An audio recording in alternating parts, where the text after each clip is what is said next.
It wasn't the kind of day where you expect your life to change. The sky was a soft gray blanket, the kind of muted afternoon where the world slows down. Leaves blew in lazy circles across the sidewalk as I stood by the mudroom bench, digging through the coat rack looking for my gloves. I didn't think anything of it when I picked up her trench coat. It was draped over the bench in a way that suggested it had been tossed aside in haste. It was just a mundane, thoughtless moment. And then it happened. A thin plastic card fluttered to the floor like a discarded playing card. I didn't catch it at first, not until I took a step and saw the corner peeking from under the toe of my boot. I bent down, expecting a rewards card or a receipt. But it wasn't that. It was a keycard. Smooth, matte black with a silver magnetic strip and the faint logo of the Canfield Plaza Hotel embossed in the corner. Room 418. The number was written in Sharpie on a small white sticker across the back. My breath caught. There's a kind of stillness that sets in when your brain tries to rearrange reality to fit the narrative you thought you were living in. In that moment, everything slowed. The soft hum of the dryer in the laundry room, the ticking wall clock, the wind brushing against the window panes. Every sound faded beneath the thudding beat in my ears. Emily was upstairs, putting away laundry.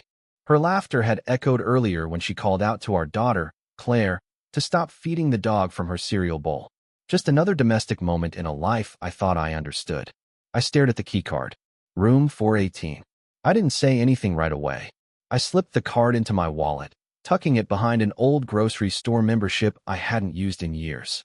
It took effort to breathe evenly.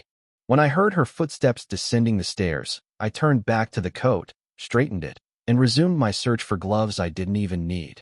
"Hey," she said, breezing past with a pile of folded towels. "Find them?" "Not yet," I muttered, smiling too quickly. Her eyes flicked toward me briefly before returning to the towels. No hesitation. No guilt. She moved like a woman with nothing to hide. And maybe that would have been enough to soothe me if it weren't for the way the coat had been thrown, if it weren't for the sudden slip of plastic that didn't belong to either of us. That night, after Claire was asleep and the house had gone quiet, I stood at the kitchen counter with a glass of water and turned the keycard over in my hands. Again and again, it wasn't hers. At least, that's what she said when I showed it to her 2 days later. "I found this in your coat pocket," I said casually, trying not to sound like I'd rehearsed the line 20 times in my head. She squinted at it. "That's not mine.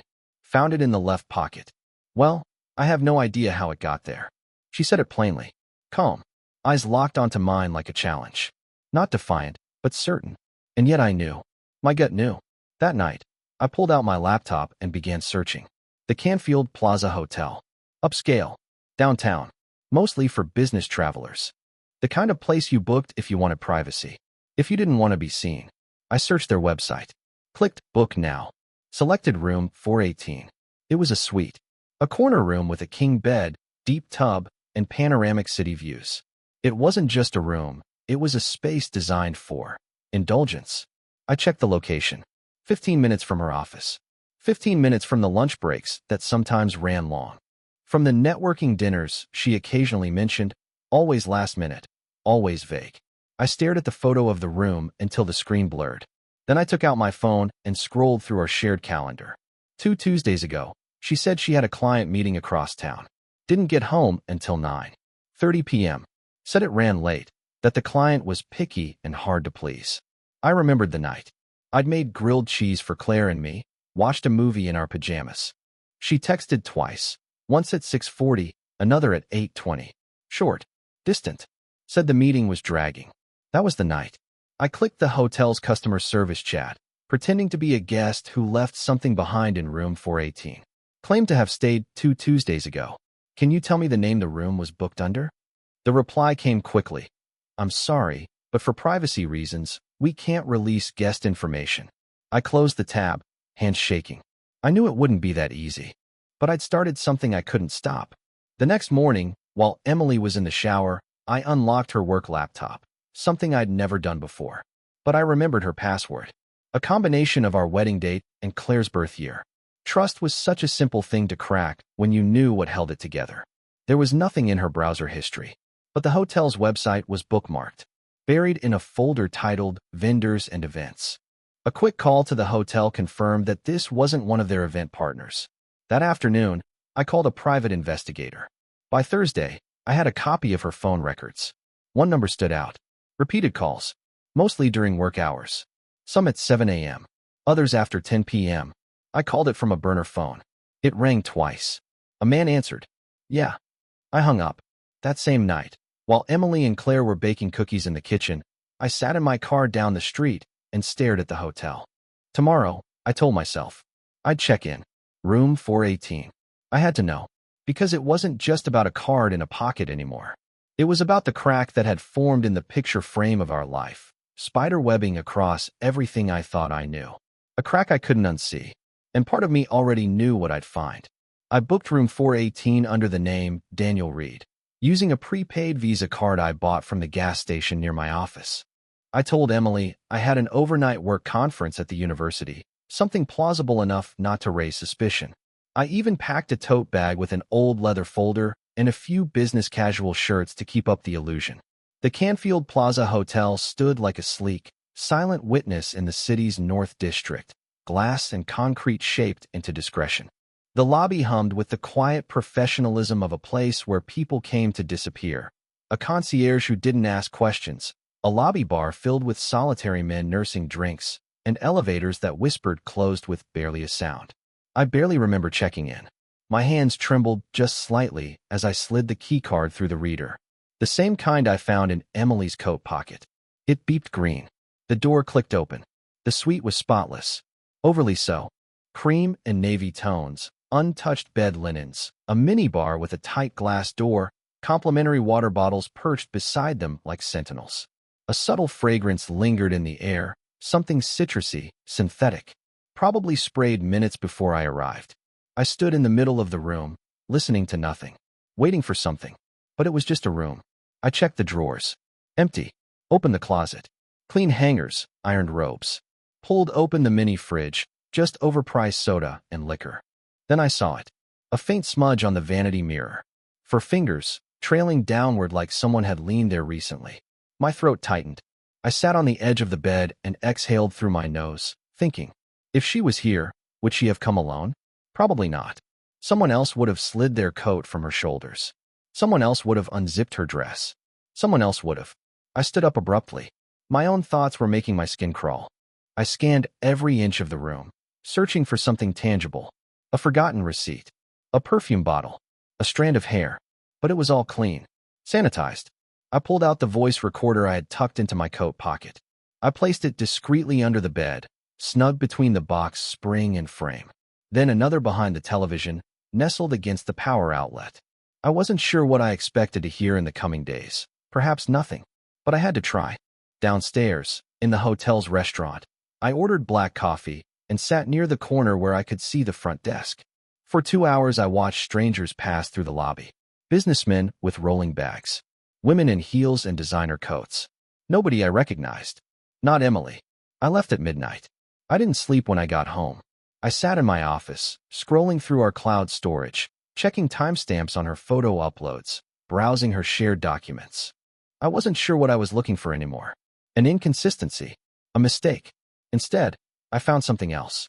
Her old Gmail account, the one she rarely used anymore, had a series of forwarded emails from a name I didn't know, Bryce H. I clicked the first one. Subject, fun night, smiley face. The body was brief. Hope your meeting didn't leave you too tired. I'll be thinking of you tonight. It was dated 3 weeks ago. The night she came home smelling like hotel soap and apologized for being exhausted from the client dinner. I clicked the next one. Subject, this weekend. Booked us 418 again. Just us. No work talk this time. I felt my stomach turn. The pieces began aligning with the precision of a cruel puzzle. Room 418. It wasn't random. It was theirs. A recurring choice. The most recent email was from 5 days ago. Subject, Friday confirmed. You bring the wine. I'll bring the rest. Can't wait to see you again. Friday. Tomorrow.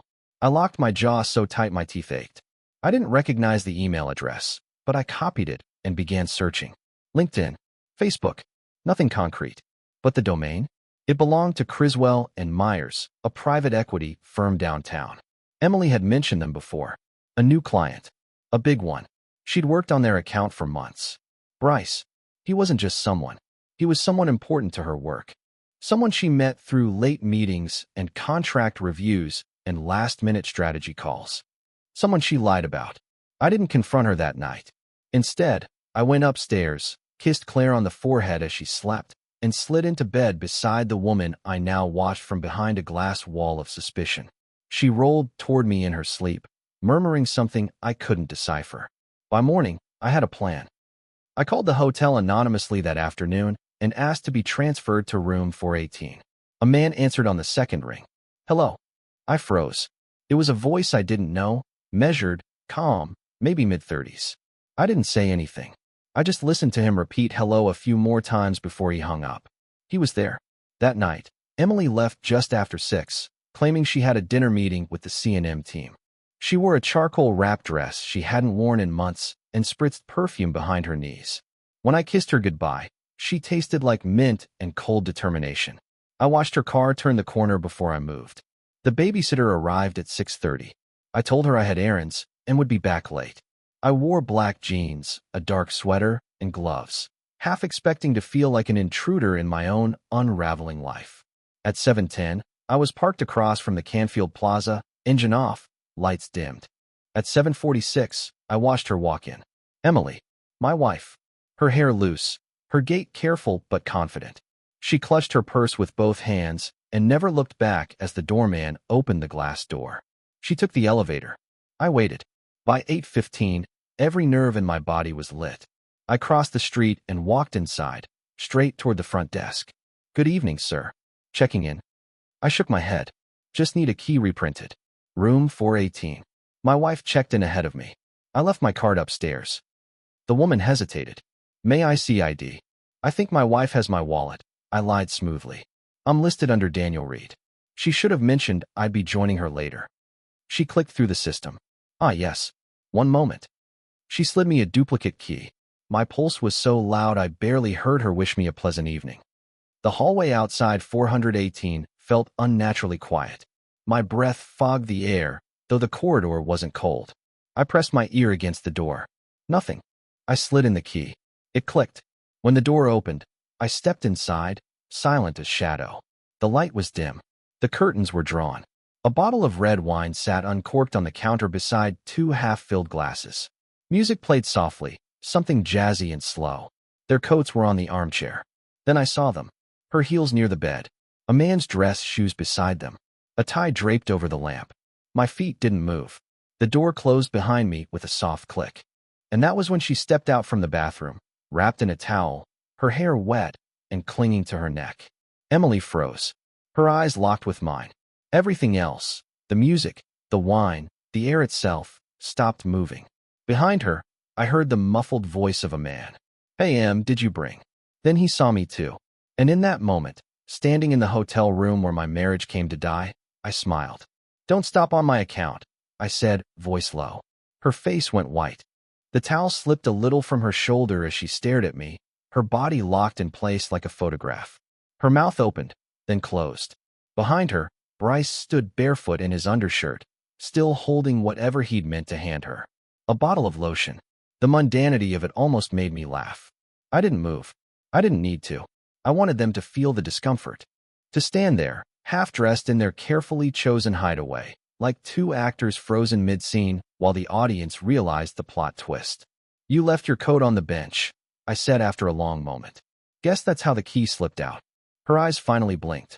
Daniel. Don't, I said sharply. Just the one word, but it silenced her. She looked down, adjusting the towel. Bryce stepped forward like he might say something, but I turned my gaze on him, and he hesitated. You should go, I said. Now. He looked at Emily, uncertain, then back at me. This doesn't concern you.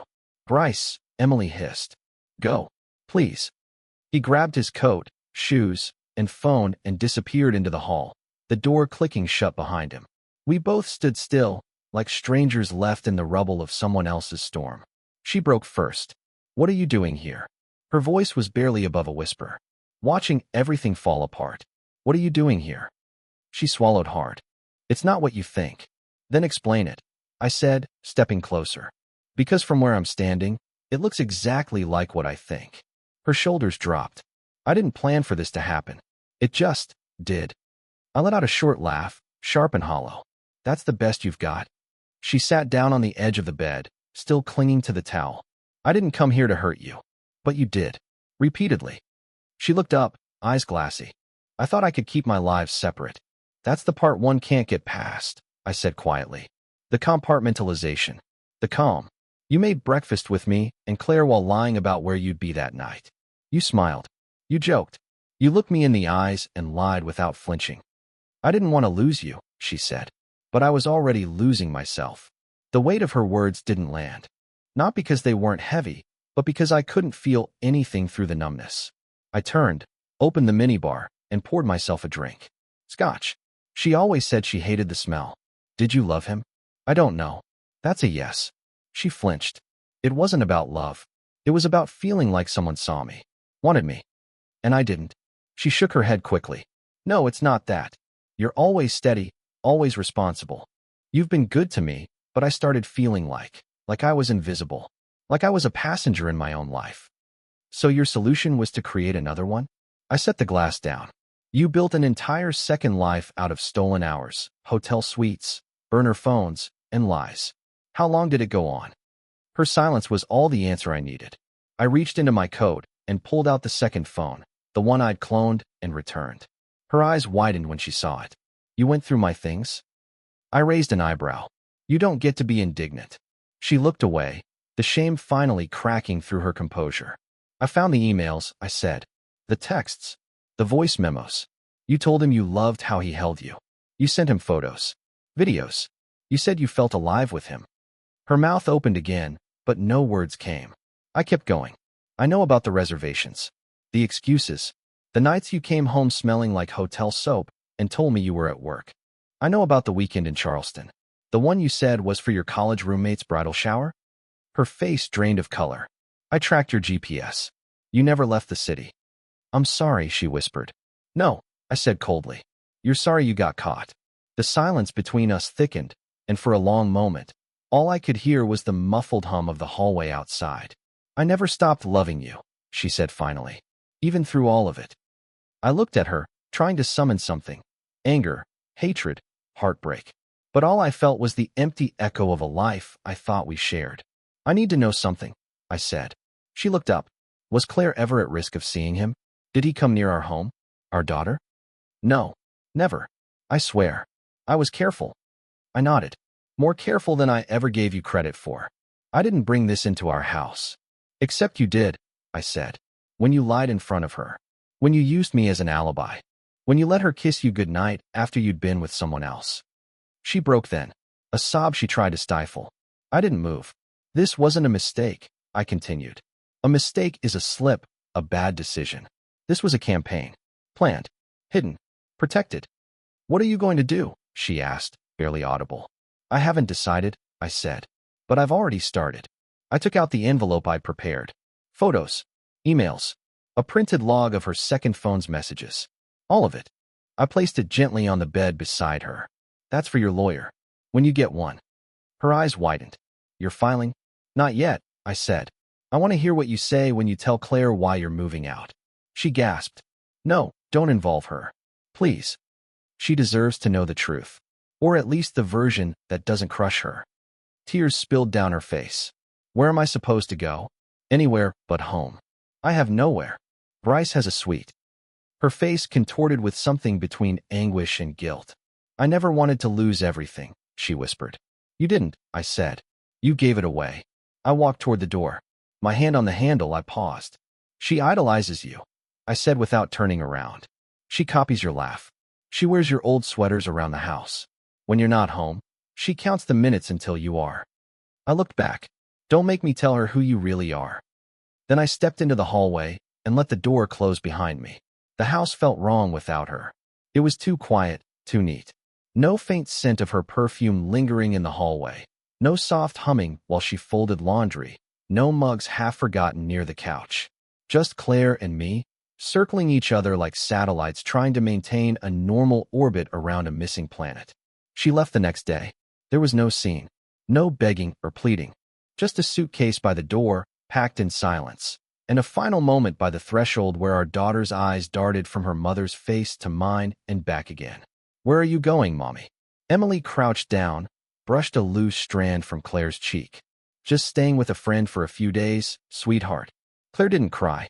She just nodded like children do when they sense something larger and unspoken pressing down on the adults around them. Emily looked at me once before leaving. No words, just a look, heavy, defeated, full of things that didn't matter anymore. Then she was gone. I didn't sleep that night. I sat on the back deck, blanket over my shoulders, Claire's baby monitor beside me even though she hadn't stirred once since bedtime. I listened to the crickets, stared at the darkness where our garden used to bloom, and wondered when I'd stop feeling like I was holding my breath. By Sunday, I had already spoken to a lawyer. Nothing aggressive, not yet. But the wheels were in motion. I wanted to understand my options, know what the battlefield looked like before choosing a weapon. And I had options. Because Emily wasn't just a cheating wife, she was reckless. She used the same burner number repeatedly. She let Bryce use his work email to book hotel rooms. And I had enough digital breadcrumbs to draw a map of their entire affair. I never intended to use any of it. But then I saw her Instagram. She hadn't blocked me. Maybe she forgot. Maybe she wanted me to see. Either way, there she was 2 days later, posing at a rooftop bar, cocktail in hand, fake laughter frozen mid-frame. The caption read, "New chapters. New light. Sparkles." A friend took the picture. A male hand visible on the glass beside her. My hands trembled on the screen. New chapters. New light. She torched our life and then captioned the ashes. That's when I knew I had to answer back. Bryce Harrington, senior partner at Criswell and Myers. Married. 2 kids. Country club memberships. Keynote speaker at networking events. Upcoming board appointment at the city's Arts Foundation. Perfect on paper. I started small. An anonymous email to the board with select screenshots from his burner correspondence with Emily. Nothing vulgar, just enough to raise eyebrows. Then a flash drive to his wife. Plain envelope. No note. Just images, timestamps, hotel reservations. A digital autopsy of his fidelity. The next week, he was taking a leave of absence. I didn't smile when I read the article. Not yet. I wasn't done. The hotel manager was next. I called anonymously, citing professional misconduct by a frequent guest using your hotel to host extramarital affairs that may have included unethical corporate behavior. "Are you alleging criminal activity?" she asked carefully. "Not yet," I said, "but I'd suggest reviewing footage for room 418. I didn't need to file anything formal, just the right hint in the right ear. Rumors do the heavy lifting. Claire asked about her mother every morning. "Did she text you?" "Yes, sweetheart." "Did she say when she's coming back?" "Not yet." At night, I'd lie beside her until she drifted off, then sit by her door just to be nearby. She didn't cry, but her silence grew louder every day. By week 3, Emily started reaching out more persistently. Not about us, but about Claire. Could she FaceTime? Could they talk? The first call was awkward. Emily kept her voice bright and sweet, but her eyes darted off-screen often. I imagined Bryce nearby, listening in. Claire held the phone with both hands, seated cross-legged on her bed, speaking in half-sentences like she was afraid of saying the wrong thing. When she hung up, she handed the phone back to me and walked off wordlessly. I watched her retreat to her room and close the door. That night, I wrote the letter. It wasn't a legal threat. It wasn't dramatic. Just a list of everything I'd documented. The emails, the messages, the photos. I added one line. "This stays between us, so long as Claire's well-being comes first and Bryce stays permanently out of her life." It wasn't revenge I was chasing anymore. It was control.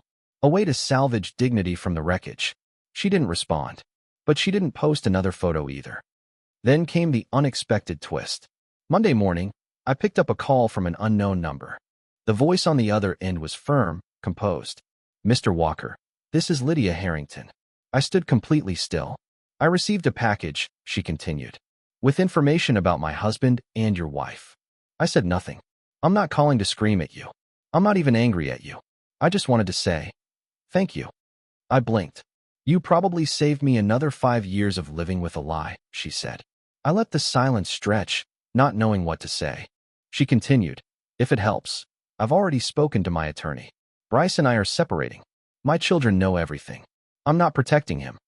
Another pause. You're not alone in this. Then she hung up. For a long time, I just stood there, the dial tone buzzing like static in my ear. Not alone. It was the first time that idea even occurred to me. Emily showed up at our door 4 days later. Not unannounced. She texted that morning and asked to talk. Claire was at school. I told her she had 1 hour. She looked different. Older somehow. The lines around her eyes deeper, her shoulders hunched. She held a box with some of Claire's books and a teddy bear. I didn't come to fight, she said as I opened the door. I stepped aside. She walked in slowly, setting the box down in the living room before taking a seat on the edge of the couch. The same spot where she used to fold laundry, where we used to watch movies, knees tangled under a blanket. I've been staying with a friend, she began. Not Bryce. That ended the day you walked into that hotel room. I didn't say anything. I've thought a lot about what I did, and I still don't know how to explain it. I leaned against the wall, arms crossed. I convinced myself I was juggling 2 lives, but I wasn't. I was just erasing this one, piece by piece. That's one way to describe it, I said. She winced. I'm not here to fix things, she said. I don't think I can. I just want to co-parent Claire in a way that doesn't damage her more than we already have. That hit something in me. A soft spot. A place I didn't want to admit still existed. I'll agree to joint custody, I said slowly. But only if you follow every condition I outline. That includes who she's exposed to. She nodded. I'll sign whatever you want. We sat in silence for a moment, just breathing in the ghost of what we used to be. I miss her, she said quietly. Then you shouldn't have left. Her eyes welled, but she didn't cry. She just nodded, stood up, and walked to the door. She hesitated, hand on the knob.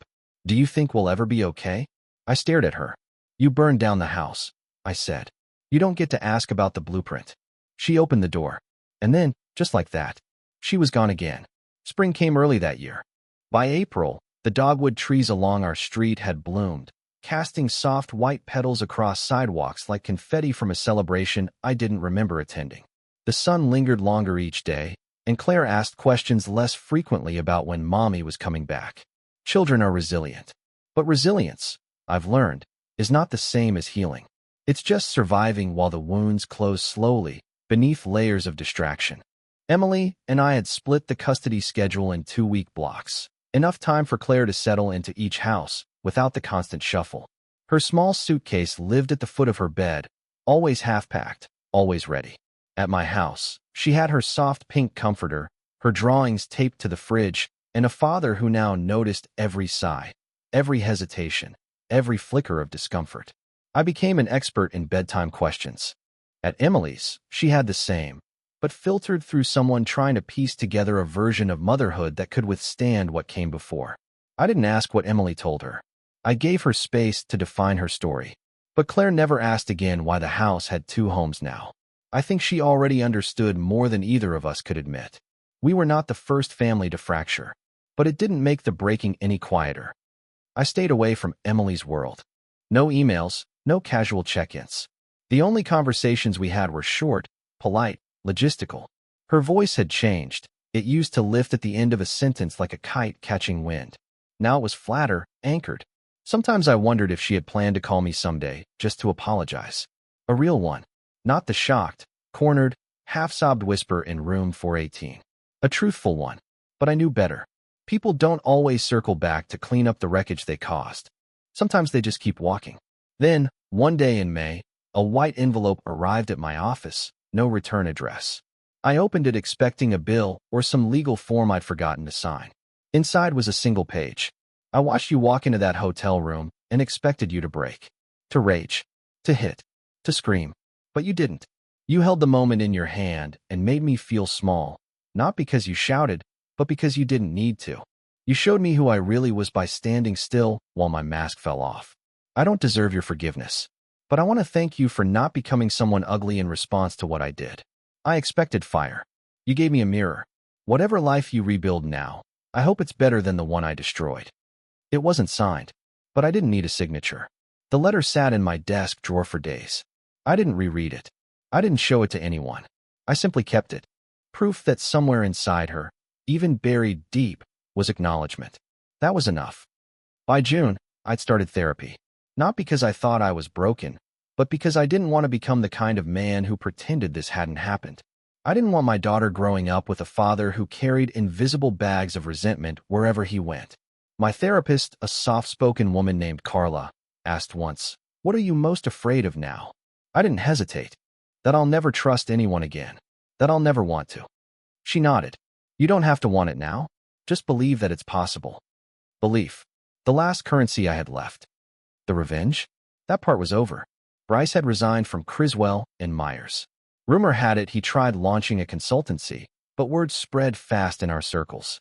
His wife filed for divorce and moved to Denver with the kids. I never heard from him again, and I never wanted to. Emily. She stayed in the city, moved into a small condo near the botanical gardens. She never brought anyone else into Claire's life. At least, not that I saw. There was a quiet sadness in her eyes during pickups, a kind of lingering remorse that made her seem more human than she ever had in the weeks after the affair. I never used the full folder I built against her. I never leaked the evidence. Never dragged her name through court. Not because I wanted to protect her, but because I wanted to protect myself from becoming someone fueled entirely by vengeance. My father once told me, "Never let someone else's betrayal rewrite who you are." So I didn't. By August, something strange happened. I met someone. It wasn't planned. It wasn't romantic. Not at first. Just coffee after a PTA meeting. Her name was Lila. A single mom with twin boys and a dry sense of humor that caught me off guard. We laughed. That's all it was at first. Just laughter. But it felt like oxygen after months of breathing underwater. She asked nothing of me. She didn't want to fix me. She didn't push. One evening, sitting across from her on a bench while our kids played nearby, she asked, "Does she still get inside your head?" I thought about it. Then I said, "No, not anymore. She lives there, but she doesn't control the furniture." Lila smiled. That's a start. Emily's last message to me came in September. Claire was staying with her that week. I was out on the deck, grilling, when the text buzzed. She asked me tonight if I still loved you. I froze. Then the next came. I told her, love doesn't always mean keeping someone. Sometimes it means letting them go so they don't drown with you. I didn't reply. There was nothing else to say. Claire turned 8 in October. We threw a party at a nearby park. Both houses attended. Emily stood off to the side, helping with juice boxes and napkins. She didn't speak much. I noticed the way she looked at Claire, like someone watching a fire they weren't allowed to sit beside anymore. At one point, Claire took my hand and dragged me to the swing set. "Push me?" she asked. I did. She looked up at the sky and said, "I don't remember the house before. Just the now." I nodded, not trusting my voice. "I'm glad we're okay," she added. "We will always be okay," I said softly. And for the first time in months, I meant it. The hotel keycard is still in my drawer. I don't know why I kept it. Not as a reminder of betrayal, but as a marker, a before and after. Before I became the man who cracked open a life built on lies. And after I chose not to be defined by it. That keycard once opened the door to a room where I lost everything I thought I knew. But it also opened a different door. One I didn't see at the time. The one that led back to myself.